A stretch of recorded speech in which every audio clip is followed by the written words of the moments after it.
I don't want to be that guy that just repeats the same thing as everyone else, so I'm going to hit you with an opinion to start.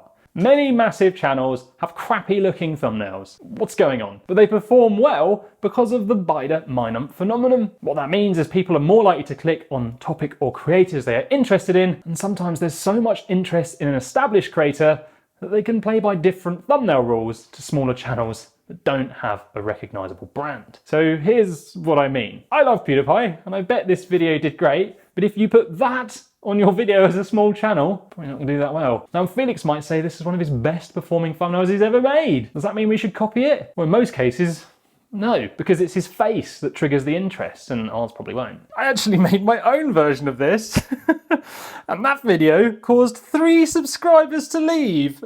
Thanks, Felix. Big channels also have tons of data in which they can react to, which will help them refine the thumbnails to get better results. And that could be a reason they don't look great sometimes, because actually that is what works for them. But in the early days, when you don't have time, data, or a recognizable brand or face, or even fancy pants photo editing software, it's worth focusing on getting the basics right that do work across the board for everyone. So here's some of the things I think will help you out a lot with your thumbnail design, no matter who you are or what stage in your YouTube journey you're at. The first thing is to simply take a photo. These are videos I pulled stills from, and these are thumbnails where I took a photo for the thumbnail. Can you see the difference? The photo is just better quality. It can also take a long time to find a still from a video that isn't pulling a weird face.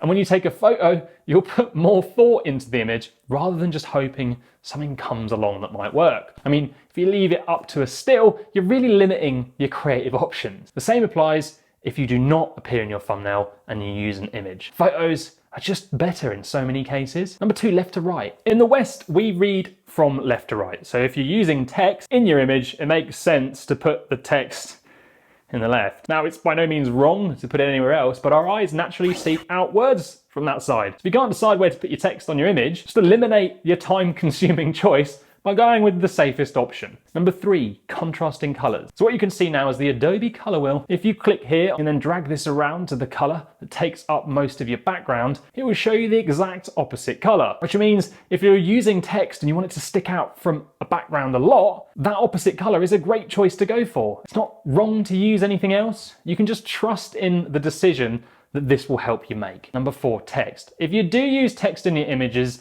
then simplify your message down to around 4 words. Basically, your thumbnail needs to work when it's displayed very small to get the right message across and to stick out, which means small text in a sentence is too hard to read, and even bigger letters and lots of them gives our eyeballs more work to do. My video on rethinking thumbnails explains how important it is to get noticed instantly, and lots of text can slow this down. That also means using a bold font. Number 5, fonts. Serif fonts are things like this, a little more old school and sophisticated. These were designed for print back in the day. Sans fonts like this were designed to be easier to read on screen. So unless you're printing out your videos into a flipbook, to stay safe with highly readable thumbnails, use a sans font. Google sans fonts options, and there's loads of free ones you can use. Some popular ones are Roboto, Montserrat, and we use one on our thumbnails called Poppins. I actually rebranded our entire business based on our YouTube thumbnails because sometimes businesses want to keep their thumbnails branded, and their branding just doesn't work for grabbing attention like a thumbnail needs to. Number 6, faces versus no faces. YouTube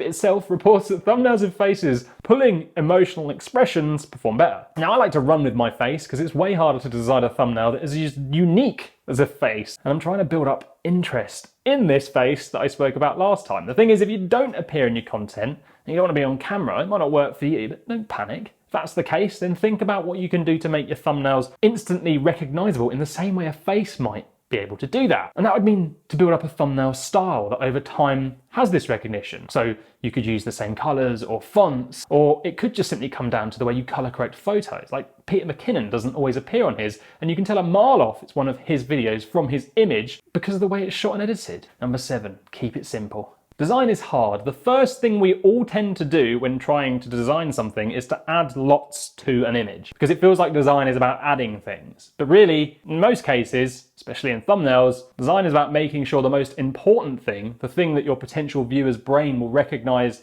in an instant, stands out fast. And simplicity can really help with that. 8, draw the eye. What's important about your image when it comes to appealing to your viewer's interest? Is it the text? Is it the item in the photo? With thumbnails, there should be a hierarchy. Something in the image will be the thing that potential viewers will want to see. So you establish what that is and then make that stick out more. Common ways to make something stick out are by adding a stroke, which is a line around the image like this, or a drop shadow, which creates layers, or a glow, which just makes things glow. The thing is, larger channels with a recognizable creator can use these as a weapon to make photos of themselves stick out. If you're new, then maybe sticking out of a photo more than anything else isn't going to be as powerful in the early days. Unless you are smoking hot, then forget everything I said and just pout.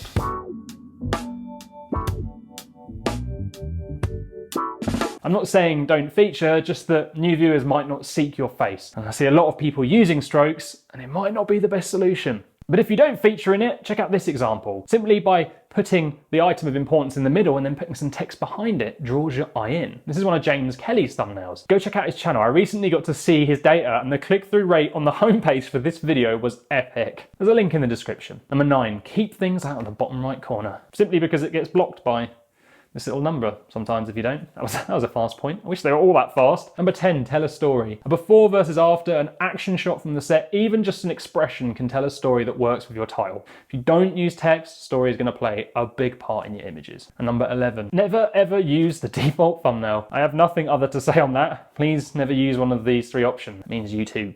PewDiePie. Stop telling me I look like him in the comments, because I'm probably older than him, so he looks like me. So if you're unsure about your thumbnails, go for the things that make it easiest for you to make, that stick to these rules, and make sure you watch this video here, which might transform the way you make your thumbnails. It might not.